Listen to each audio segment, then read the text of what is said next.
আমি খুব অবাক হয়ে গিয়েছি। গত পরশুদিন একটা হাদিস পড়ছিলাম সকালে, আমি হাদিসটা পড়ে আমি একটু অবাক হয়ে গিয়েছিলাম। আল্লাহ তাআলা যখন এই পৃথিবী তৈরি করলো, যখন পৃথিবীটা আল্লাহ তাআলা তৈরি করলো, তখন তিনি হাদিসে আছে যে উনি শনিবারে পৃথিবীটা তৈরি করলেন। পৃথিবীটা তৈরি করার পরে পৃথিবীটার মধ্যে কম্পন শুরু হয়েছে, কাঁপাকাঁপি শুরু হয়েছে, কাঁপাকাঁপি শুরু হয়েছে পৃথিবীটা। যখন পৃথিবীটা কাঁপাকাঁপি শুরু হয়েছে, তখন আল্লাহ তাআলা কাঁপাকাঁপি বন্ধ করার জন্য পাহাড় বসিয়ে দিলেন। প্যারাক শুরু রবিবারে। আপনারা জানেন শনিবারে হচ্ছে পৃথিবী তৈরি করা হয়েছে, রবিবারে পাহাড় পর্বত তৈরি করা হয়েছে, প্যারাক স্বরূপ তৈরি করেছেন। প্যারাক তৈরি করার পরে পৃথিবীর আপনারা জানেন পৃথিবী নিজের অবস্থায় প্রায় 650 পার আওয়ার, প্রতি ঘন্টায় 650 কিলোমিটার বেগে মুভ করে। আপনি চিন্তা করতে পারেন পৃথিবীতে আমরা গাড়ি চালাই 100-150, এবং আমি কিছুদিন আগে চায়না গেছিলাম, চায়না যে বুলেট ট্রেন আছে সেটি চলে 350-400, 650 এত স্পিডে চলেছি পৃথিবীটা।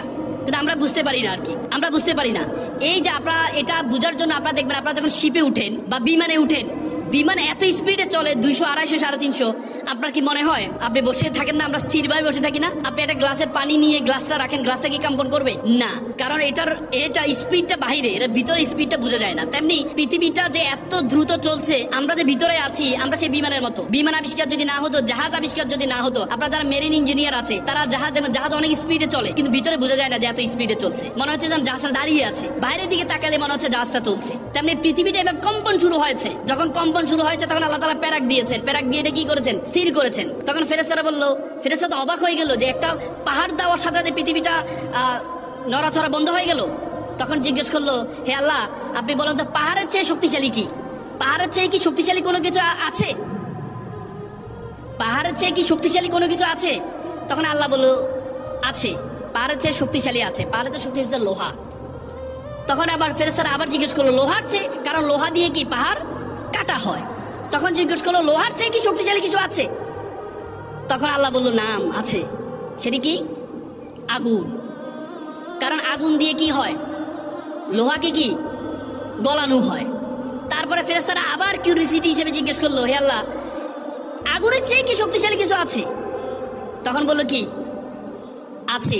পানি। মা, পানি। কারণ পানি দিয়ে কি হয়? আগুন নিবানো হয়। এরপর আবার জিজ্ঞেস করলেন, পানির চেয়ে কি শক্তিশালী কিছু আছে? তখন আল্লাহ বলল, নাম রেহ। রেহ মানে কি? বাতাস।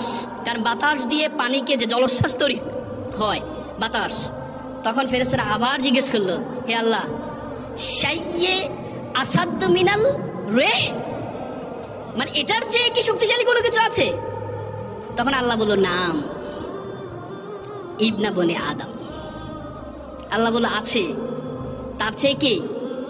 বনি আদম হচ্ছে সবচেয়ে বেশি শক্তিশালী। আপনি চিন্তা করতে পারেন?